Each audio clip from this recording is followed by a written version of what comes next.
2011வது வருஷம் பிப்ரவரி 14ஆம் தேதி அவளுக்கு போய் ப்ரொபோஸ் பண்ணி கடைசியில பிப்ரவரி 28ஆம் தேதி ஃபெயிலியர் ஆகி அதுக்கப்புறம் நீங்க எல்லாம் பிரச்சனை ஆகி அதனால நாங்க பிரேக்கப் ஆயிட்டோம்ல சொன்னில்ல.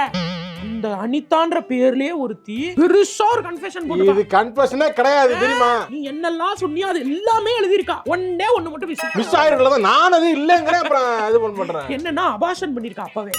அத வந்து இதுல மிஸ் ஆயிருக்கு. இப்ப சொல்லிருக்கா. இதுல பூரா பொய் கலமா அதுல வர்றது பூரா வன்மத்தையும் அவங்களோட இதையும் வந்து காட்டுறதா எழுதுற பேஜ் மாதிரி. அப்படியா? இது நம்பாத பொய். அவ ஐடியிலே கிடையாது தெரியுமா? அவ ஆஸ்திரேலியால இருக்காங்க. அவ புருஷன் வேலை பார்த்துட்டு இருக்காங்க. இப்படி இவ்வளவு போயிட்டு இருக்காங்க. 5 வருஷமா இங்க வரதே கிடையாது. அங்கேயே தான் இருக்காங்க. அவ ஆஸ்திரேலியால இருக்கா. அவ புருஷன் அந்த இடத்துல வேலை பாக்குறன்றதுல உனக்கு எப்படி தெரியும்? அப்ப ஸ்டாக் பண்ணிருக்க.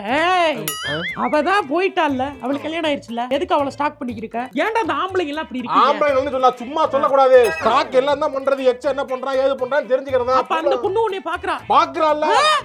அப்ப உன் ஸ்டோரியில சீன் காமிச்சிருக்கா. அதை நீ கவனிச்சிருக்க. அது மூலமா நீ கண்டுபிடிச்சிருக்க. கரெக்டா? சொல்லுடா.